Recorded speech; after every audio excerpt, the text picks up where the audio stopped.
Lee, Desmond, how are you? How are you, Jamie? Yeah, very good. Thanks yourself. All good, yeah.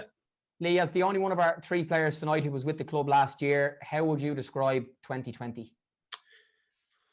Crazy year, really.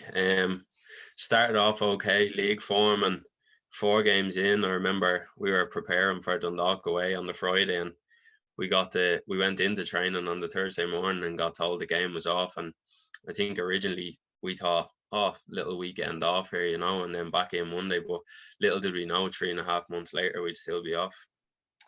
Yeah, you played that pass for King Billy's winner against Cork. Richmond Park was packed. The buzz I spoke about on match night was there for everybody to see. It was an electric place to be when you played that ball from midfield and he took the touch and finished and celebrated and it secured points. And it was a great night at Richmond. And, we haven't had fans, bar I think a couple of hundred in Cork for the away match at game since. And there's a question in on the chat from one of the supporters tonight, Lee, just asking what's it been like as a player playing in empty stadiums and all that goes with that? Well, it's something that you do get used to fairly quickly. You just have to adapt, I suppose. But yeah, it's just not the same.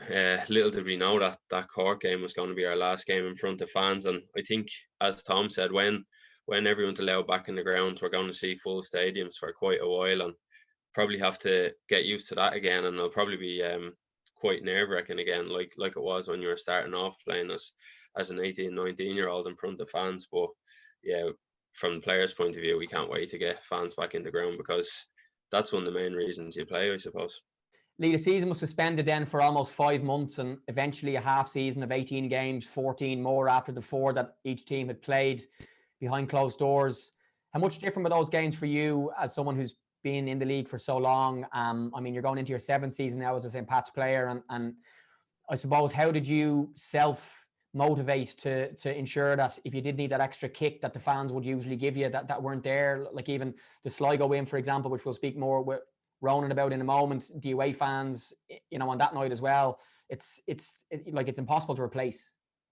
Yeah, there probably were certain occasions where we could have used the fans, but then again, like, you could communicate better and stuff like that with players on the pitch. But yeah, certain games, I'm sure the opposition would say the same, that they would have benefit from having their home crowd. But as I said, you just get used to it, and you just have to get on with it really on the pitch. But it's not the same, and we just want to get the crowds back as soon as possible and get back to normal.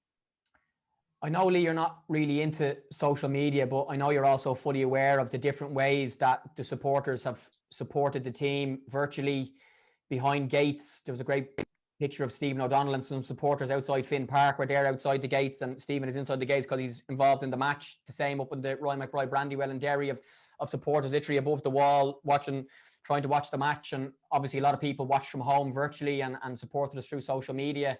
So you guys have definitely still felt and will continue to feel their support until they can physically come back in the stadium.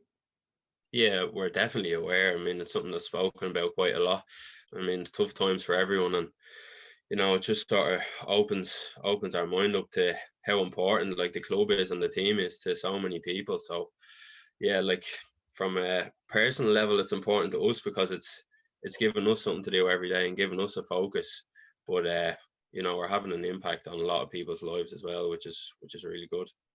Yes, certainly the opportunity to put smiles on people's faces during this time and wherever they are in Dublin or in the world, and something that I suppose has, if you can say there's anything good, has come from this, that supporters, St. Pat supporters not in Ireland, I know at times you can't watch games because of the blocks on streaming and blocks on RTE and stuff, that they've been able to actually watch the team. We've had messages from fans all over the world, and it's nice to know maybe, your involvement in a win and there's a supporter somewhere miles and miles from Ireland who's there in their St. Pat's gear supporting the team.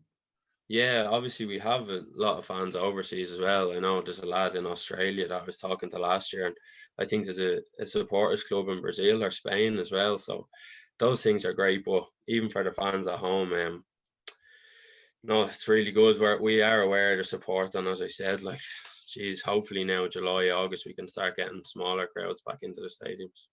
Going into your 7th season now as a Saint, you're 26, I'm right in saying? Yeah. So only Ian Birmingham is here longer than you. How would you describe your relationship with the club and how it's grown over the years? And what it means for you to be a St. Pat's player? Because clearly the fact that you've signed back every year, shows, I suppose, what you think of the club and what the club thinks of you. Yeah, I've always really enjoyed playing for the club and for the fans, but the first couple of years it wasn't so easy. But over time, relationships develop, and I've always said it, it's like a family club now. You see the same faces every week, and the same people are still working in the club when I joined 7 years ago. So yeah, I'm happy to be here and really looking forward to it this season.